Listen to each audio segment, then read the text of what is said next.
Avec plus d'un siècle d'existence, la francophonie compte aujourd'hui 77 États membres. Au nombre de ces pays, la Côte d'Ivoire. La question de l'intérêt des pays, notamment la Côte d'Ivoire, a appartenu à l'organisation, a toujours taraudé les esprits. La francophonie, c'est l'ensemble des pays qui ont pour partage le français. On n'a pas besoin forcément de parler le français, il suffit seulement d'avoir l'amour du français. La francophonie, on peut dire que c'est un espace qui regroupe les pays qui parlent le français.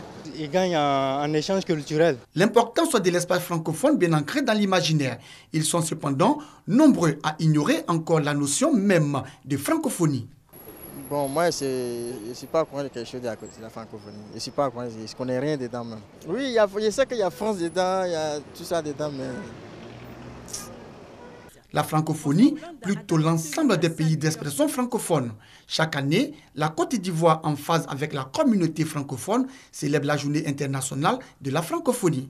Et selon la secrétaire de la Commission nationale de la francophonie, la Côte d'Ivoire a tout à gagner à cet espace. La Côte d'Ivoire gagne pour toute sa société des bénéfices énormes pour les jeunes, pour les enfants, pour les étudiants. Je prends l'exemple de la culture. Nous savons qu'en Côte d'Ivoire, nous avons un des programmes les plus importants de la francophonie. Les stratégies qui sont mises en place aujourd'hui, jeunesse ou économiques, vont au bénéfice de la Côte d'Ivoire. Pour le ministre Maurice Bandaman, appartenir à la francophonie est une chance pour la Côte d'Ivoire qui abritera bientôt les 8e Jeux de la francophonie.